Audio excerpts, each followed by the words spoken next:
सलाम, नमस्ते, सत श्री अकाल। मैं हूं रजा और आप देख रहे हैं रजाग्राफी की नेशनल प्राइम टाइम रिपोर्ट। ऐसी रिपोर्ट जिस रिपोर्ट के अंदर ऐसी खबरें आपको दिखाई जाती हैं जिसको खबर बनने नहीं दिया जाता। आखिरकार सुप्रीम कोर्ट ने हेट स्पीच पर सुनवाई करते हुए लताड़ लगाई है और काफी ज्यादा स्टेट पर भड़के हैं और सेंट्रल गवर्नमेंट मोदी सरकार पर भड़की है सुप्रीम कोर्ट। दोस्तों, सुप्रीम कोर्ट के जज ने हेट स्पीच पर सुनवाई करते हुए जो बात कही है वो पूरी तरह से भारतीय जनता पार्टी और उनके नफरतिया एजेंडे का नाड़ा खोल रही है। बता दूं कि सुप्रीम कोर्ट ने हेट स्पीच पर सुनवाई करते हुए साफ और सीधे शब्दों में कहा कि जिस दिन राजनीति और धर्म अलग हो जाएंगे उसी दिन नफरती भाषण बंद हो जाएंगे। हेट स्पीच पर सुप्रीम कोर्ट ने वाजपेयी और नेहरू की मिसाल दी। कहा, याद कीजिए, लोग उन्हें सुनने दूर दूर से आया करते थे। दोस्तों, सुप्रीम कोर्ट ने यह कह तो दिया, लेकिन सुप्रीम कोर्ट ने वो बात कह दी कि अगर इसको भारतीय जनता पार्टी ने माना तो वह कभी जीत ही नहीं पाएगी, क्योंकि भारतीय जनता पार्टी धर्म को राजनीति में और राजनीति में धर्म को घुसाकर ही सारा खेल खेल रही है। मेरे दोस्तों, आपको बता दूं, इतना ही नहीं, दैनिक भास्कर के द्वारा और लाइव लॉग के द्वारा जो कोर्ट किया गया है आपको बता रहा हूं। सुप्रीम कोर्ट में बुधवार को जस्टिस के.एम. जोसेफ और जस्टिस बी.वी. नागरत्ना की बेंच ने हेट स्पीच मामले पर सुनवाई की। Justice BV. नागरत्ना ने पूर्व प्रधानमंत्री जवाहरलाल नेहरू और अटल बिहारी वाजपेयी की मिसाल देते हुए कहा कि वाजपेयी और नेहरू को याद कीजिए, जिन्हें सुनने के लिए लोग दूर दराज से इकट्ठे होते थे, और हम आज के वक्त कहां जा रहे हैं। वहीं जस्टिस के.एम. जोसेफ ने कहा कि हर रोज टीवी और सार्वजनिक मंचों पर नफरत फैलाई जा रही है और नफरत फैलाए जाने वाले बयान दिए जा रहे हैं। सुप्रीम कोर्ट ने कहा कि क्या ऐसे लोग खुद को कंट्रोल नहीं कर सकते।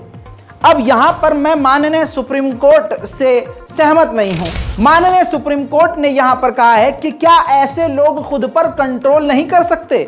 इस पर सुप्रीम कोर्ट को मैं बताना चाहता हूं, नहीं कर सकते। अगर ये अपने आप पर कंट्रोल करने वाले होते तो ये ऐसे होते ही नहीं। माननीय सुप्रीम कोर्ट ने ही इससे पहले भी कई बार हेट स्पीच के खिलाफ सख्त टिप्पणी करी, लेकिन इनको अकल नहीं आई। उल्टा पुलिस के नोटिस को ये पब्लिक में दिखा दिखा कर कहते हैं कि हम किसी के बाप से नहीं डरते। आगे वो कहते हैं, जिस दिन राजनीति और धर्म अलग हो जाएगी, नेता राजनीति में धर्म का उपयोग करना बंद कर देंगे, उसी दिन नफरत फैलाने वाले भाषण भी बंद हो जाएंगे।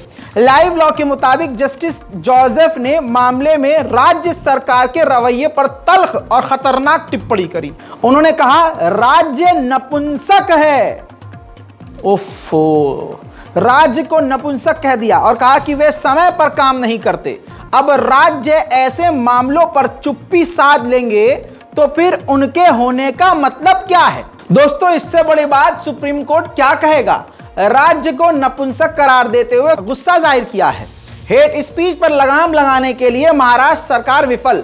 याचिकाकर्ता ने, जिनका नाम शाहीन अब्दुल्ला है, सुप्रीम कोर्ट में याचिका दायर करते हुए कहा कि सुप्रीम कोर्ट राज्यों को कई बार हेट स्पीच पर आदेश दे चुकी है, लेकिन हेट स्पीच के खिलाफ कोई भी प्रशासन ने कार्रवाई नहीं की है। खासकर महाराष्ट्र की सरकार पूरी तरह से हेट स्पीच को रोकने में विफल हुई है। साथ में इसी महाराष्ट्र में ही लगातार कोर्ट का अवमानना किया गया और हेट स्पीच लगातार दी गई, और हिंदू संगठन के खिलाफ कार्रवाई करने के लिए पहले ही सुप्रीम कोर्ट ने बयान दिया था, आदेश दिया था, लेकिन उस पर कार्रवाई होने के बजाय उसी संगठन ने पिछले कुछ ही दिनों में 50 से 60 रैलियां, भड़काऊ भाषण और हेट स्पीच के मामला फिर दोहराए हैं महाराष्ट्र में, लेकिन महाराष्ट्र की गवर्नमेंट ने कोई एक्शन नहीं लिया। सुप्रीम कोर्ट ने सख्त टिप्पणी करते हुए कहा कि जितनी जल्द हो सके इस हेट स्पीच को रोकना ही होगा और सख्त कदम उठाने ही होंगे। दोस्तों, मेरा यह मानना है कि पहली बात तो तमाम असली भारतवासियों को, असली देशभक्तों को, जो सच में इस देश के असली भक्त हैं, देशभक्त हैं, उनको सुप्रीम कोर्ट का धन्यवाद अदा करना चाहिए। दूसरी बात यह कि हम सबकी सुप्रीम कोर्ट से, माननीय सुप्रीम कोर्ट से गुजारिश है कि इस बयान में भी आपको सरकार पर और स्टेट पर फैसला नहीं छोड़ना चाहिए था कि क्या आप अपने आप में सुधार नहीं कर सकते, क्या आप हेट स्पीच, आप न्यायपालिका हैं, आप पर हमारे पूरे देशवासियों को भरोसा है, आपसे ऊपर, संविधान से ऊपर कोई नहीं है, आपको तो सीधा एक्शन लेना चाहिए। आपको कौन रोक रहा है एक्शन लेने के लिए? आपसे यही गुजारिश है कि हेट स्पीच आप रोक सकते हैं, सख्त हो जाइए, जो भी नफरतिया बयान दे, चाहे वो कोई भी हो, आप तत्कालीन उस पर कार्रवाई का आदेश दीजिए। उधर आपको याद होगा देश के कानून मंत्री किरण रिजिजू ने काफी घटिया बयान दिया था जिससे लोग भड़क गए थे। उनका बयान आपत्तिजनक था और सबके दिलों को दुखाने वाला था। उन्होंने धमकी भरे लहजे में कहा था कि कुछ जज देश के खिलाफ काम कर रहे हैं। जी हां, अब उस पर दैनिक भास्कर की रिपोर्ट आई है। बड़ी खबर, सोर्स आपके सामने दैनिक भास्कर का है। 350 वकील बोले कानून मंत्री को धौंस जमाना शोभा नहीं देता। रिज्जू ने कहा था कि कुछ रिटायर्ड जज एंटी इंडिया ग्रुप का हिस्सा बन गए हैं। दोस्तों, इस पर सुप्रीम कोर्ट और हाई कोर्ट के 350 से ज्यादा वकीलों ने कानून मंत्री किरण रिजिजू के विवादित बयान की निंदा की है और नाराजगी जताते हुए काफी बड़े बयान दिए हैं। रिजिजू ने इंडिया टुडे के कॉन्क्लेव में रिटायर्ड जजों को लेकर एक टिप्पणी की थी। उन्होंने कहा था कि कुछ रिटायर्ड जज एंटी इंडिया ग्रुप का हिस्सा बन गए हैं। दोस्तों, रिज्जू के इस बयान पर वकीलों के ग्रुप ने एक स्टेटमेंट जारी किया है। उन्होंने कहा है कि एक मंत्री को धौंस जमाना, धमकाना शोभा नहीं देता। सरकार की आलोचना करना ना तो राष्ट्र के खिलाफ होता है, ना ही देशद्रोही की गतिविधि है। वकीलों का कहना है कि रिटायर्ड जजों को धमकी देकर कानून मंत्री लोगों को मैसेज दे रहे हैं कि कोई भी मोदी सरकार के खिलाफ, सरकार के खिलाफ कोई भी सवाल करेगा उसको दबा दिया जाएगा, डरा दिया जाएगा और मिटा दिया जाएगा, जो कि सरासर गलत है और बर्दाश्त के काबिल नहीं है। दूसरी तरफ एक अलग ट्रेंड चल रहा है। जब भी बहुसंख्यक समाज, हमारे हिंदू भाइयों का त्यौहार आता है, उस त्यौहार का इस्तेमाल मुसलमानों के खिलाफ वायलेंस, नफरत, हमले और दंगे के तौर पर किया जाता है। ये एक ब्लूप्रिंट बन चुका है संघियों का कि जब भी, जैसे नवरात्र के ये अवसर चल रहे हैं, नवरात्र का ये वक्त चल रहा है, ऐसे में आज रामनवमी है और जिसकी काफ़ी ज़्यादा हिंदू धर्म में मान्यता है। लेकिन आपको याद दिला दूं कि इसी मौके पर पिछले साल रामनवमी में मस्जिद के ऊपर झंडा फहराया गया था। देश भर में कई स्टेट में मस्जिदों पर हमले हुए थे और मस्जिदों की मीनार और गुंबद पर चढ़कर भगवा फहराया गया था। अब दोस्तों, मुसलमानों के अंदर खौफ ततारी हो गया है। हाल ये हो गया है कि जब भी कोई बहुसंख्यक समाज का त्यौहार आता है, डर लगता है। यूजर दरब फारूकी लिखते हैं, कल रामनवमी है। मुसलमान भाइयों और बहनों, कल फिर वही होगा जो अब कई बरसों से होता आ रहा है। कल फिर लोग मस्जिद के सामने गंदे गंदे गाने बजाएंगे, गालियां देंगे, शस्त्र प्रदर्शन होगा, आपको उकसाया जाएगा। मस्जिदों पर कैमरा लगा दें, चुप रहें, बस वीडियो खींचें, सोशल मीडिया पर डालें। दुनिया को देखने दें क्या हो रहा है, दुनिया को सुनाएं मस्जिदों के सामने कैसी घटिया और नफरती बात की जाती है। रोजे चल रहे हैं, जालिम का जुल्म करना है, आप सब्र करें, दुआ करें। इसी तरह से पिछले साल ही दरब फारूकी ने पूरा प्रोसेस बताया था। इन्होंने पिछले साल अप्रैल 11, 2022 को ट्वीट किया था। उसके बाद से अब तक आपने देखा कि इसी फॉर्मेट को फॉलो किया जा रहा है। जैसे पहले नंबर पर इन्होंने बताया कि जुलूस शुरू करें, दूसरे नंबर बताया कि मस्जिद के आगे रुकें, तीसरा है उकसाएं, चिल्लाएं और अपमानजनक गाने बजाएं, चौथा है मस्जिद पर चढ़कर भगवा झंडा लगाएं, पांचवा पीड़ित बने और पुलिस की मदद से हिंसक हो जाएं, छठा पॉइंट है जवाब में पथराव करते हुए मुसलमानों का वीडियो टेप बनाएं, सातवां स्टेप है मुस्लिम संपत्ति को जला दें और दंगा करें, आठवां स्टेप इन्होंने बताया कि मीडिया केवल पत्थरबाजी के वीडियो चलाए, संघी अपने ग्रुप्स में मस्जिद पर नाचते लोगों का वीडियो साझा करें, लेकिन मीडिया उन्हें कभी नहीं दिखाए। 10वां स्टेप है सोशल मीडिया मुसलमानों को दोष दे। 11वां स्टेप है मुसलमान को जान संपत्ति सम्मान को नुकसान और फिर भी जेल। 12वां स्टेप और लास्ट स्टेप यह है कि संघी चुनाव जीत जाएं। और दोस्तों ये पिछले साल का मामला है, पिछले साल इन्होंने पोस्ट किया था और यही सारे स्टेप्स आप देख रहे हैं कि फॉलो किया जाता है। तो आसपास आपके अगर कोई मस्जिद है और संतरी लोग हैं तो मैं ये पिछले 3 साल से कह रहा हूं, मस्जिद अगर बचा नहीं सकते तो खुद ही बंद कर दो। अपनी संस्थाएं तुम बचा नहीं सकते। मुसलमानों का हाल इतना बुरा है कि पूरा मोहल्ला इकट्ठा होकर अपने इमाम को ठीक से तनख्वाह तक नहीं देता। कमी तो हमारे अंदर भी है। हम ये सोचते हैं कि हमने अगर चंदा 200 रुपये मस्जिद में दे दिया तो मौलवी को खरीद लिया। मस्जिद के इमाम के बच्चे अच्छे स्कूल में ना पढ़ें। अगर अच्छे स्कूल में पढ़ेंगे तो हम मुसलमानों को ही तकलीफ होगी कि अरे मौलवी साहब बड़ा पैसा कमा रहे हैं यार। मौलवी साहब इतना पैसा कमा रहे होते तो तुम्हारे आगे ना बैठे होते ऐसे। मुसलमानों में हमारे यहाँ जो मौलवी होते हैं, आलिम होते हैं, वो पैसे के लिए नहीं बनते हैं, दीन की खिदमत के लिए बनते हैं। लेकिन इसका मतलब ये नहीं है कि तुम ये कहो दीन की खिदमत के लिए हैं, इनको पैसे की क्या जरूरत है। तुम रह के दिखाओ, बिना पैसे की, कम पैसे में जी के दिखाओ। जिंदगी की ज़रूरियात होती हैं। यही मैं कह रहा हूँ, जो लोग, जो कमेटी अपने इमाम की तनख्वाह तक नहीं दे पाते और मुंह बनाते हैं, वो कैमरा अपनी मस्जिद के आगे क्या लगवाएंगे। फिर होता यही है कि मस्जिद पर हमले होते हैं और बाद में आप रोते हैं क्योंकि आपके पास कोई सबूत ही नहीं होता। आपके खिलाफ सबूत उनके पास पूरा तैयार हो जाता है कि आपको कैसे उकसाना है। 100 पत्थर उधर से चलेंगे और 1 पत्थर बचाव में उधर से चलेगा और उसी को जूम करके मीडिया बार बार रिपीट GIF फॉर्मेट में दिखाएगा और लगेगा कि अरे यार मस्जिद पे से पत्थर चला था। क्रोनोलॉजी समझिए। इसलिए मस्जिद में आपके जितनी भी मुस्लिम संस्थाएं हैं, कैमरा, हिडन कैमरा होना चाहिए। उधर दोस्तों एक आपको फर्जी पत्रकार याद होगा जिसका अंधाधुन फैन फॉलोइंग था और झूठे के झूठे फैन होते हैं और आज झूठ काल चल रहा है। बार बार झूठ बोलो, 100 बार बोलो, जब ऐसे लोगों को पसंद किया जाता है। तो जब शाहरुख खान की फिल्म आई पठान तो सबसे ज्यादा वो फुदक रहा था, वो संघी कीड़ा सबसे ज्यादा फुदक रहा था और कह रहा था शाहरुख खान का घर मन्नत बिक जाएगा। मनीष कश्यप याद आ गया होगा, कह रहा था शाहरुख खान बताएगा कि मैं कहां हूं, पठान ने कलेक्शन नहीं किया है। ऐसी ऐसी बातें देखिए और फिर मजा लीजिए। पठान जो है कलेक्शन नहीं किया, सिनेमा हॉल खाली है, आपको हीरो कैसे माना जाएगा? हीरो का फुल फॉर्म क्या होता है शाहरुख खान बता दे, बता दे। और जो लोग सिनेमा हॉल के सामने हमको कह रहे हैं कि मनीष कश्यप किधर है, मनीष कश्यप, एक बार शाहरुख खान से पूछ लीजिए ना कि मनीष कश्यप किधर है, वो खुद बता देंगे आप लोगों को।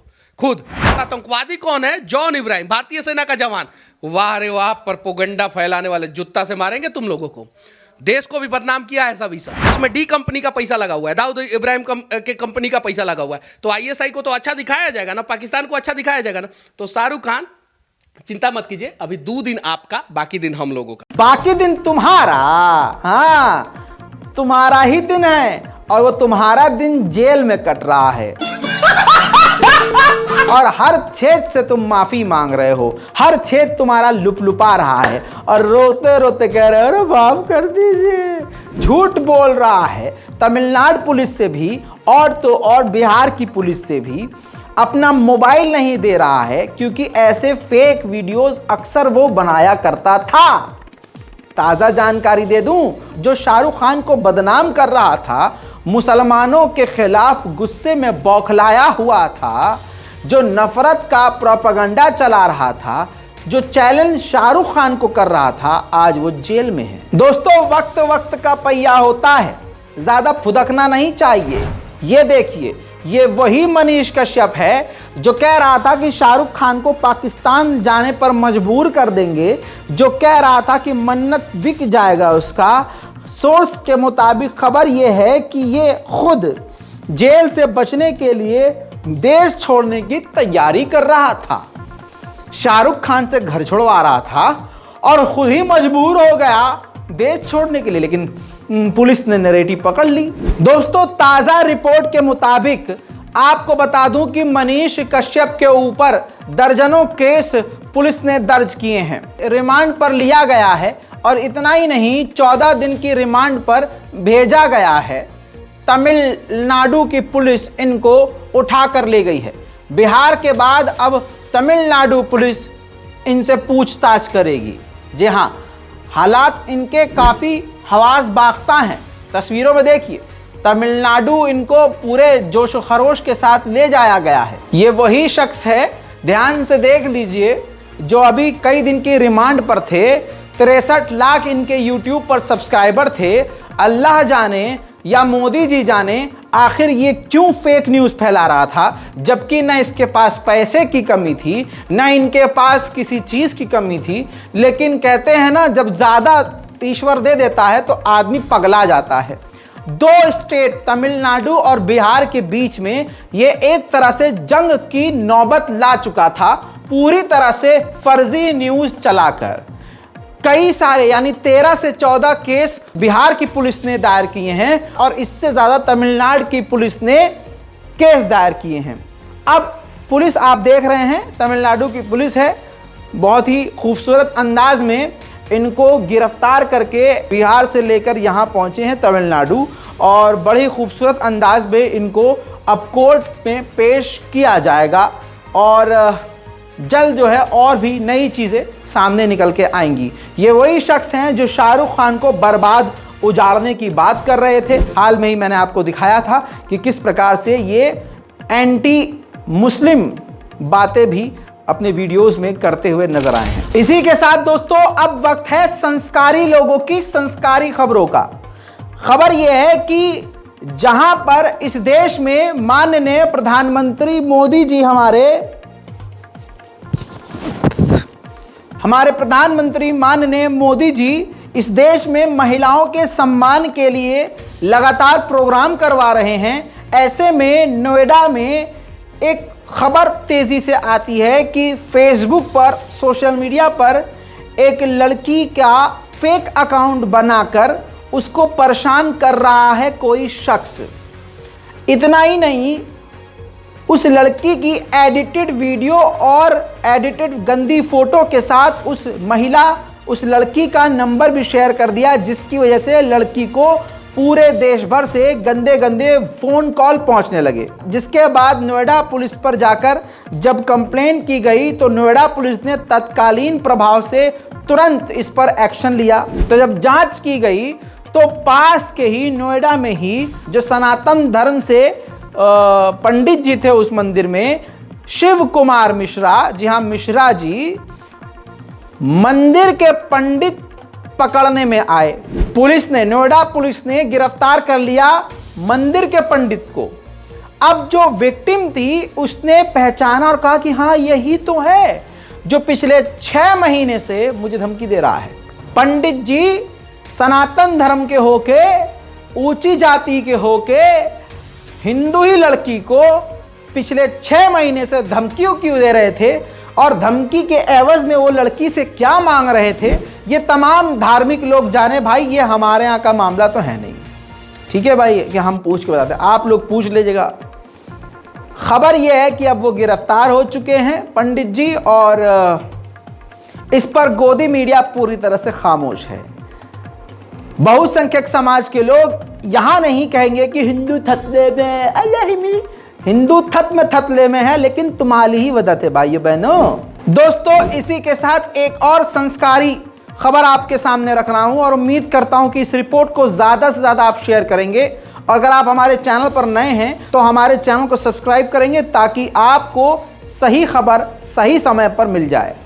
दोस्तों, अब मामला है रामराज के उत्तर प्रदेश के जौनपुर का। एक नवविवाहित महिला जिसकी अभी नई नई शादी हुई थी, रिपोर्ट के अनुसार वो शौच के लिए घर से बाहर गई थी। वहीं पर नवविवाहित महिला को कुंवर चौहान ने पकड़ लिया और उनके साथ, महिला के साथ बलात्कार करने की कोशिश करने लगा। महिला ने जब विरोध किया तो कुंवर चौहान ने अपनी चौहानगिरी दिखाते हुए उनका मुंह पकड़ा महिला का और मुंह के बल जमीन पर पटक दिया और इसके बाद उस महिला के साथ बलात्कार करने की कोशिश करता रहा और की। और इतना ही नहीं, उनके महिला के प्राइवेट पार्ट में रॉड डाल दिया। निर्भया जैसा वाला कांड हुआ, लेकिन देश अब निर्भया हो चुका है। बलात्कार करने वाला चौहान हो, ऊंची जाति से हो, बहुसंख्यक समाज से हो, तो ये जो कहते हैं ना हिंदू थतले में है लब देहात चल रहा है, उन तो कोई फलक नहीं पलता। बहरहाल गिरफ्तारी हो चुकी है, मामला संगीन है और पुलिस की ये बाइट सुन लीजिए। थाना बदलापुर क्षेत्रांतर्गत दिनांक 26 मार्च 2023 को एक दुष्कर्म की घटना की सूचना पुलिस टीम को प्राप्त हुई। इस सूचना पर तत्काल पुलिस टीम द्वारा मौके पर पहुंचकर आवश्यक विधिक कार्यवाही की गई। तत्काल मुकदमा पंजीकृत करते हुए नामजद अभियुक्त को गिरफ्तार कर अग्रिम विधिक कार्यवाही की जा रही है। दोस्तों इतना ही नहीं, मोदी सरकार की नफरतिया राजनीति की वजह से मोदी जी को लगता है कि पूरे देश में, पूरी दुनिया में हमारा बज रहा है। हकीकत है बज रहा है, लेकिन बहुत ही गंदे तरीके से बज रहा है। आपकी स्क्रीन पर इस रिपोर्ट को जरा देखिए, जिस प्रकार से उत्तर प्रदेश में एक मुस्लिम घर के अंदर तरावी जो पढ़ रहा था, उस मामले में उसके पूरे परिवार को परेशान किया गया, तरावी बंद करवा दी गई और 5-5 लाख का जुर्माना ठोक दिया गया। इस खबर को अल जजीरा अरबिक ने, एक अरब मीडिया चैनल ने भी कवर कर दिया है। पूरे गल्फ से लेकर पूरी दुनिया में इस वक्त मोदी जी की वजह से और मोदी जी के नफरतिया कीड़ों की वजह से जो पूरे देश में फैले हुए हैं और नफरत फैला रहे हैं और देश का माहौल खराब कर रहे हैं, जिस पर सुप्रीम कोर्ट भी बार बार बोल रहा है, उनकी वजह से देश की कितनी बदनामी हो रही है आप खुद देखिए। इसी के साथ दोस्तों दोगलापन का मैं आपको एक लाइव एग्जांपल देता हूं। बॉलीवुड में जब कोई हिंदू एक्ट्रेस सुसाइड करती हैं और अक्सर हम देखते हैं तो एंगल किसी मुसलमान के गले पर फंसा दिया जाता है और फिर दिन रात कुत्ते और सुअरों की तरह गोदी मीडिया गला फाड़ फाड़ कर चीखते हैं। आर भारत हो, आज तक के सारे कुत्ते हों, जितने भी कुत्ते हैं सब जोर जोर से भौंकते हैं।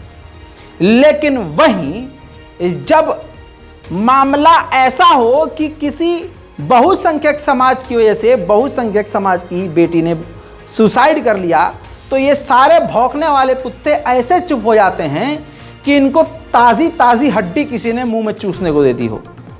अब आकांक्षा दुबे भोजपुरी एक्ट्रेस हैं ये, उन्होंने अभी कुछ ही दिन पहले सुसाइड किया, तुरंत पूरे ही देश भर में खलबली मच गई। उसके बाद एंगल ढूंढा जाने लगा कि यार कोई मुसलमान मिल जाए। लेकिन दोस्तों अब ये प्रूफ आया है सामने। ये देखिए दैनिक भास्कर में अभिनेत्री आकांक्षा सुसाइड केस में सिंगर समर सिंह पर एफआईआर। मां बोली रिलेशनशिप में बेटी को धोखा दिया, प्रताड़ित किया, उसको मार डाला। समर पर आकांक्षा को प्रताड़ित करने का आरोप है। आकांक्षा की मां मधु दुबे ने कहा कि समर बेटी को 3 साल से प्रताड़ित कर रहा था, फिल्म में काम करने पर पैसा नहीं देता था। जब भी आकांक्षा काम के पैसे उससे मांगती थी तो उसके साथ मारपीट करता था। इतना ही नहीं, किसी दूसरे की फिल्म में या गाने में काम करने पर भी पीटता था और मना भी करता था। अब पोस्टमार्टम रिपोर्ट से सुलझेगी गुत्थी, ऐसा कहा जा रहा है। लेकिन दोस्तों पोस्टमार्टम में कुछ भी आए, मामला क्लियर है कि आकांक्षा दुबे ने सुसाइड किया है।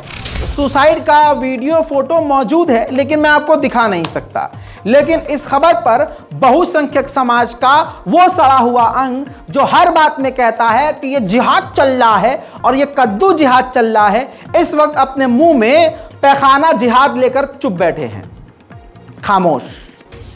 अब हिंदुत्व थतले में नहीं है। हमारी बहन बेटियां लव जिहाद का निशाना, ये कौन सा जिहाद चल रहा है भाई?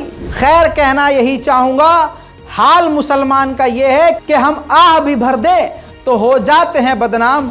वो कत्ल कर दें, बलात्कार कर दें, मॉब लिंचिंग कर दें तो चर्चा नहीं होता है। ये हकीकत है। इससे हम सावधानी से ही बच सकते हैं। अपने घरों के बाहर कैमरा लगवाइए, अपनी मस्जिदों को सेफ कीजिए और मस्जिदों को सूना मत रहने दीजिए।